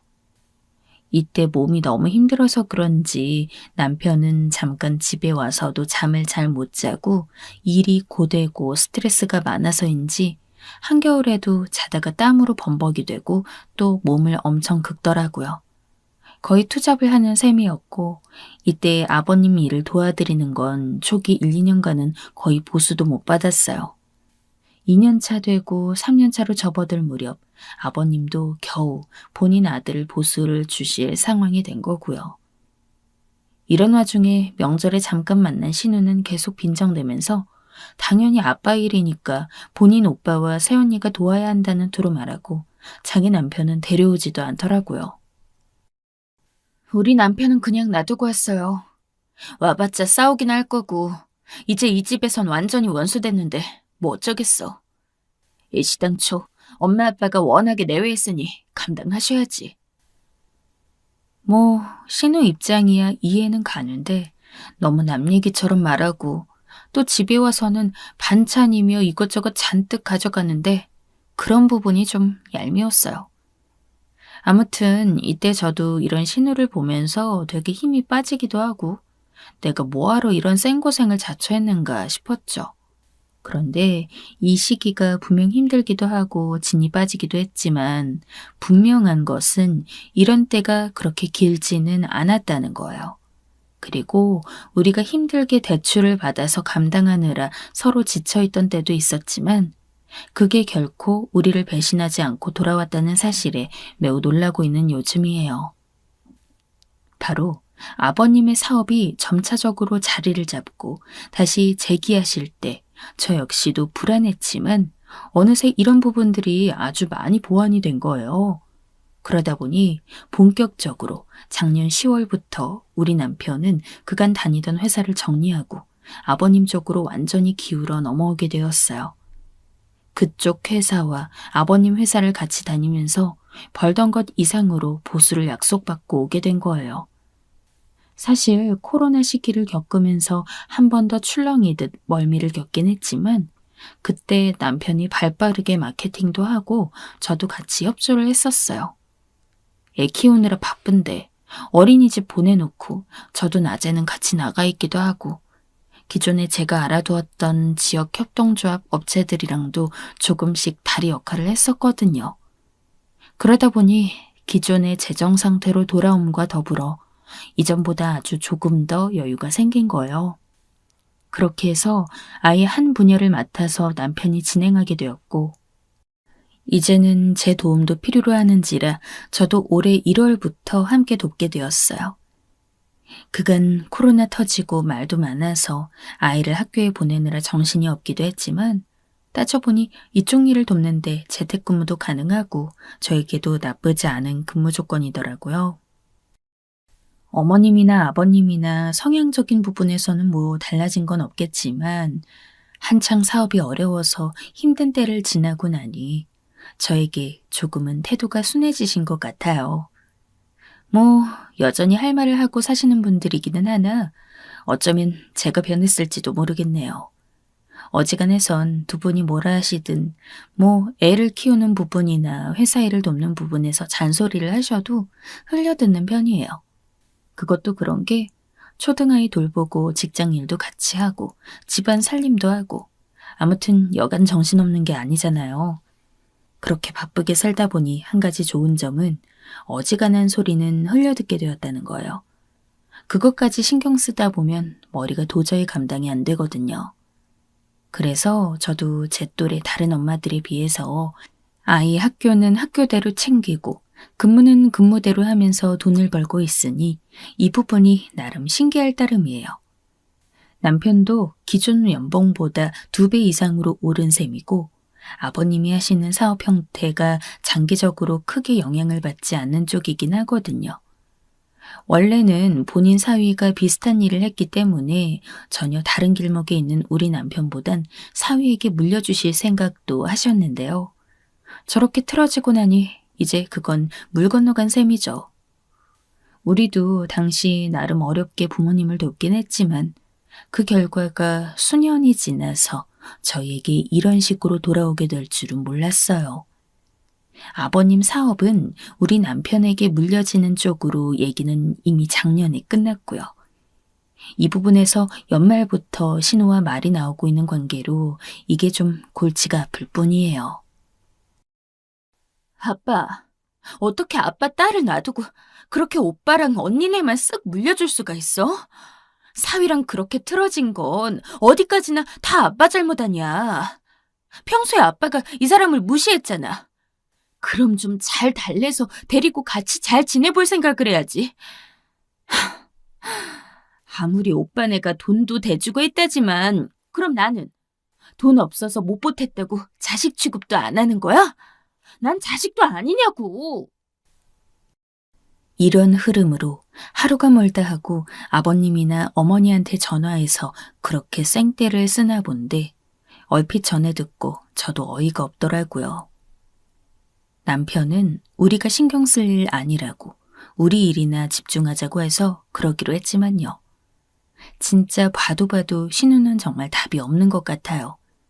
사연 없는 집이 어디 있다고. 그럼 며느리인 저는 시부모님과 사이가 좋아서 이렇게 살고 있는 건가요? 저는 둘째 치고 아버지가 본인 아들에게 물려준다는 것도 왜 저렇게 고집을 부려서 본인 남편에게 가게 하려는 건지. 그럼 데리고 와서 그때 난동 피웠던 걸 머리 숙여 사과라도 하게 하던가 말이에요. 아무튼 저는 확실히 이전보다는 경제적으로도 심리적인 부분에서도 훨씬 단촐하고 심플한 삶을 살게 되었음은 틀림이 없어요. 이후로도 잘 꾸려나가고 싶습니다.